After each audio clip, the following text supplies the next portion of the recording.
Hello, Trailblazers. I have just reached Trailblaze level 60, and after pouring a somewhat unhealthy amount of time into Honkai Star Rail, I have come to realize the importance and difficulty of building a new character. The ascension materials alone can take multiple days to raise a character high enough for Memory of Chaos, not to mention the weeks it'll probably take you to farm decent relics for them. That is why today I have compiled a tier list of who I believe to be the best characters to invest in, so that you know exactly who you should build next to help boost your team to the next level, without wasting any of that sweet Trailblaze power. I'll go over their basic playstyles, their strengths, and their weaknesses, which should hopefully give you a good idea of if you'd like to build them or not. So without further ado, grab some snacks and let's hop right into it. Starting us off with the standard 5-star characters, we have Bronya. Bronya is a wind harmony character and an excellent support that can really take your DPS to the next level. Her skill allows her to immediately advance an ally's turn, granting them a damage buff, while also cleansing any debuffs after you unlock her trace, making her extremely useful in endgame content such as Memory of Chaos. Bronya's ultimate also grants the entire team a damage buff, which along with her indispensable cleanse, easily puts her into the SS tier. Next up we have the physical destruction character Clara. Clara is a little girl who uses her giant robot daddy to do all her dirty work. Clara's kit revolves around her getting attacked and allowing her adoptive robot father Svarog to unleash a heavy counterattack. This follow-up attack hits quite hard and can provide a ton of free damage, especially in AoE encounters. Her skill sends out rockets to hit all enemies, and her ultimate strengthens not only these rockets, but her damage resistance and the damage of her counterattack as well. Clara can hit like a truck all while being incredibly tanky, allowing her to even solo content in the game, making her an easy S tier. Next up, we have the captain of the Silver Main Guards, Gepard. Gepard is an ice preservation character and probably the best tank in the game right now. His ultimate grants the whole team massive shields, and his element can inflict freeze, making him even better as a defensive unit. Just stack a ton of defense on him and enjoy never dying again. The only reason I'm putting him into the S tier and not the SS tier is because the Fire MC is a free and great tank already, making Gepard sort of replaceable. That being said, Gepard's shield blows the MCs out of the water and is still way better as a tank. Yanqing is an ice hunt character that can both dish out insane damage and requires little investment when compared to other damage dealers. Yanqing's traces grants him a ton of crit rate and a little crit damage, allowing you to lean massively into crit damage, increasing his damage ceiling exponentially. Yanqing also has a follow-up attack that has a chance to deal ice damage to the enemy you attack. Combine that with his great scaling and you have the recipe for quite the single target powerhouse. The only thing keeping him from the SS tier is the fact that he loses his crit rate when he gets hit, potentially is crippling his damage, and for that reason I'm putting him in the S tier. Welt is an imaginary Nihility character that focuses on slowing and immobilizing enemies, making them unable to attack nearly as frequently. Imaginary is quite the rare element, and as such makes Welt insanely valuable for dealing with enemies with imaginary weakness. Even though he plays the role of debuffer, Welt can also hit like a truck, all while slowing and immobilizing the enemy, making him an excellent offensive support, easily making him in the SS tier. Bailu is a lightning abundance character that can provide a crazy amount of healing. Her trace also allows her to revive a teammate once per battle, which can be quite the saving grace when you slip up. Something to note is that in Memory of Chaos, you need 2 teams, however the only healer you can get for free is Natasha, meaning a second healer in Bailu is incredibly valuable. Although she may not have a cleanse, her position as second healer cannot be understated, and for that reason she goes into the SS tier. Himiko is a fire erudition character that excels at AoE encounters. Himiko gets a lot of flack for being a mediocre damage dealer, however I have found that my Himiko often brings insane value to the team and sometimes is even the sole reason for being able to 3-star floor in Memory of Chaos. She has a follow-up attack that hits all enemies that trigger after 3 regular or 1 elite enemy toughness bar breaks. All of her attacks can burn enemies, and I have found her to be great in a lot of different content. However, her weakness is more than apparent in a single target situations, which is why I'm regrettably putting her into the A tier. The Fire Trailblazer follows the path of preservation and is honestly insanely good. They are one of 2 tanks in the game currently, and although not quite as good as Gepard, they fulfill their role as tank exceptionally well. Their skill allows them to taunt all enemies while also giving themselves damage mitigation, and unlike Gepard, they can actually deal some decent damage from their defensive scaling. Fire MC also applies a small shield on all allies after every action they take, unlike Gepard who can only shield with his ultimate. Although the Fire MC is a staple in a lot of team comps currently, I am only placing them into the S tier and not the SS tier, because once you get Gepard, there is little need for them outside of Memory of Chaos. The physical Trailblazer follows the path of destruction, and is the first character you unlock in the game, and they can honestly pack quite the punch in the early game. They can deal decent multi-target damage and great single-target damage, and even has a little bit of self-sustain in their kit. You can also get a free 4-star physical relic set from the store in Bellabog, which is very nice for increasing your physical damage. However, their damage begins to fall off slightly later in the game, and is even outshone by some 4-star characters like Su Sheng. The final nail in the coffin for me though is the fact that you are unable to use the Fire MC if you are using the physical version, which is quite the detriment, especially if you don't have Japard.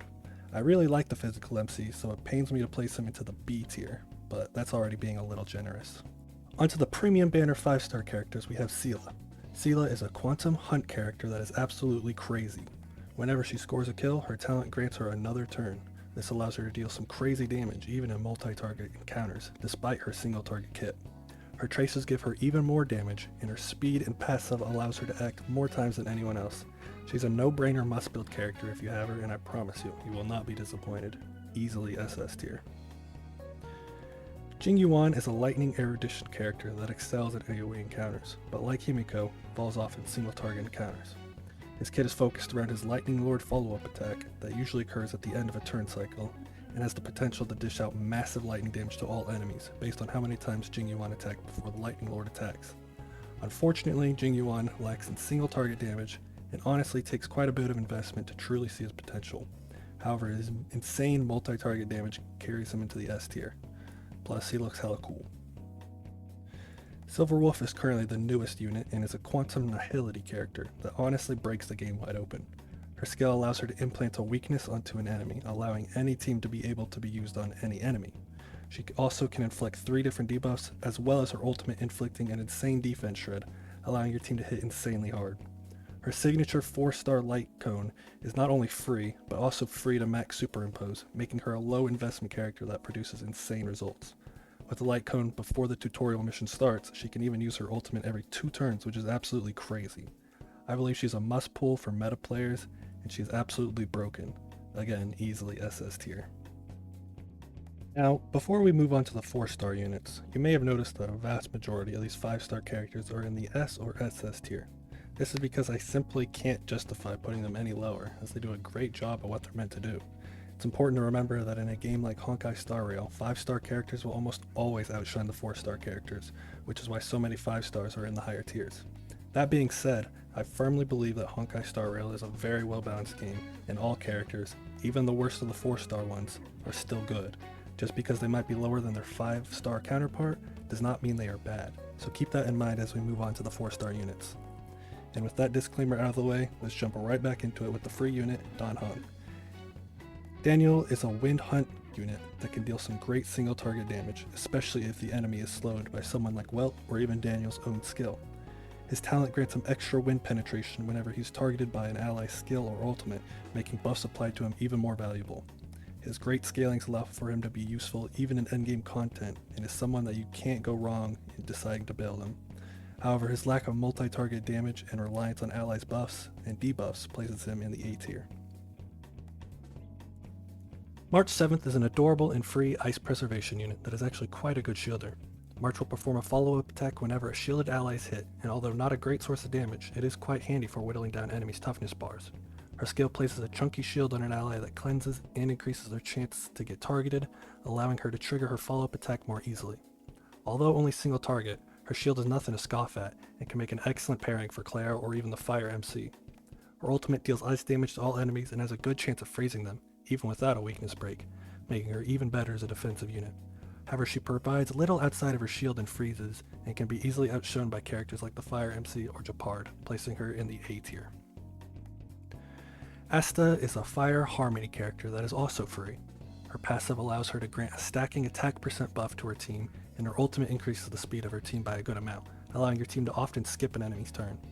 Although a support, Asta also makes for an excellent breaker, as her skill is a multi-hit attack that can take off a huge chunk of an enemy's toughness bar. I think she doesn't get quite as much recognition as she deserves, especially as a free unit, so I'm going to place her in the S tier. Plus, her voice actor Felicia Engel will never fail to impress.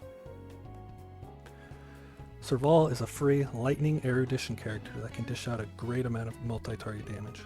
Serval applies shock to enemies whenever she attacks, which in the right team comps can really stack up. Although nothing too remarkable, I believe her value will rise quite a bit once Kafka releases, and I can see her rising a tier from that alone, but we'll have to see, and for now I am putting her into the A tier. Qing Shui is a quantum erudition character and a difficult one to place on a tier list. Her damage potential boils down to RNG and can often consume all of your skill points without any real damage to show for it. However, when the odds are in your favor, she can actually hit really hard. She has a unique playstyle and is honestly quite fun for as gambling addicts. However, her inconsistency lands her in the B tier. Natasha is a physical abundance character and is a sweet nurse with a grenade launcher. She is also a free unit and your only guaranteed healer.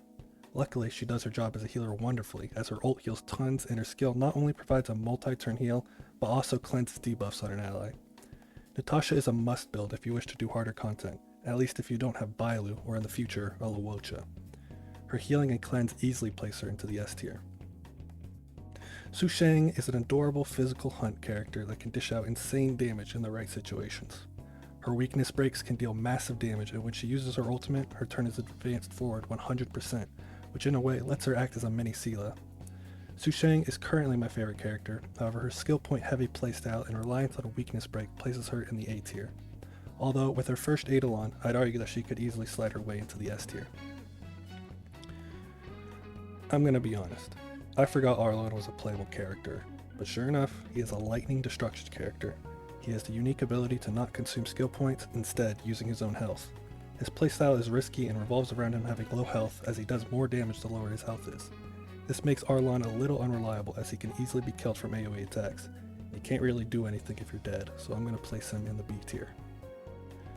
Herta is an ice erudition character, and honestly, very underwhelming.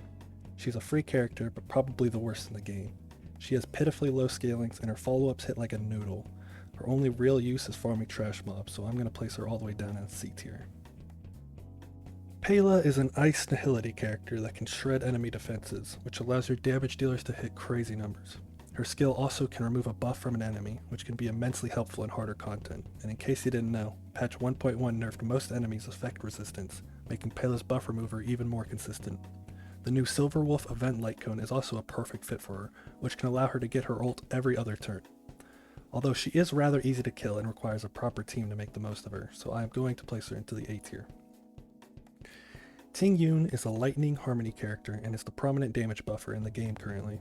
Her skill grants an ally an attack buff, and her ultimate grants not only another attack buff, but also grants the ally a chunk of energy for their own ultimate. These buffs also last 2 to 3 turns, so she is very skill point efficient and always a good choice to bring, easily S tier. Sampo is a wind nihility character and is focused around damage over time effects. His ability is great for breaking and can inflict wind shear on multiple enemies, and his ultimate increases the damage dealt of damage over time effects like wind shear and shock. Unfortunately, damage over time isn't the strongest at the moment, so I'll be placing him in the B tier. Although similarly to Serval, I can see him rising up a tier or two after Kafka releases. Finally, we have Hook, a fire destruction character. Hook is a pretty good damage dealer and is surprisingly good at single target damage despite not being a hunt character. Her ultimate enhances her skill, allowing her to easily inflict burn on enemies, which is nice because she deals more damage to enemies inflicted with burn. Hook is pretty underrated and can even outshine Himiko in certain situations. However, she takes a little bit to get rolling and relies on burn, so she goes into the A tier. Now, we still have a little bit of time before Luocha and Yukong release, so take these last 2 placements with a grain of salt as they are purely speculatory. However, I believe we have enough information to confidently place them on a tier list. Luocha is an imaginary abundance character and will be the 3rd healer released in the game. He carries the rare element of imaginary, making him valuable right off the bat for anyone without Welt. However, he provides much more than just a rare typing. Luocha's skill will not only heal an ally a juicy amount, but it will also cleanse any debuffs, much like Natasha. But even more absurdly, the skill will automatically activate when an ally's health falls below 50%, automatically healing and cleansing them, without spending any skill points. His passive also allows him to deploy a field that will heal any ally after attacking an enemy. Now, if that still isn't enough for you, then the icing on the cake is that his ultimate removes a buff from all enemies, which is essential in later floors of Memory of Chaos. Seeing as though he has not only a cleanse, but also 2 different methods to provide skill point free healing and having a dispel in his ultimate, I can't imagine him being anywhere but SS tier. Yukong is also an imaginary character that follows the path of harmony. She is much like Ting Yun in the fact that she buffs the damage of her allies, however she goes about it in a slightly different way. When using her skill, she is granted 2 stacks of her talent, which provides her team with an attack buff for the next 2 actions your team takes. This can be more effective than Ting Yun, however it will require more thought and speed tuning to ensure the characters you want to get buffed are going next, instead of wasting your buff on your healer. Her ultimate deals imaginary damage while also increasing both your team's crit rate and crit damage, which I can imagine will be quite strong. Her basic attack will also deal twice as much damage against enemy toughness bars, which is a nice little cherry on top. It's also important to note that Yukong will be given out for free in 1.2, and keeping all this in mind, I believe that Yukong can easily fit into the S tier. And that's the tier list. Hopefully you gained a little insight into how these characters play and perform, and you'll be able to make a more confident decision in who to raise next. Now again, it's worth restating that any character in this game can and will work with enough investment, and most content in this game is easy enough to play on auto, so you shouldn't agonize too hard thinking about who to raise next. And if you like a character for their design, or personality, or voice, then just build them. I promise you that you will enjoy the game more if you use characters you like rather than using characters you don't just to get a couple more stellar jades. That being said, this list is just my opinion, so feel free to call me stupid or wrong in the comments below. This is also my first ever YouTube video, so I would really appreciate it if you guys could leave any criticisms you might have. Maybe you don't really like the audio quality or the editing. Please let me know how I can improve so I can make even better videos in the future, and let me know if you'd like me to make a video on anything else, like an in-depth character guide, and I'll be sure to make one. And with that out of the way, I'd just like to thank all of you for watching, and I can't wait to see you in the next one. So take care, and see you later.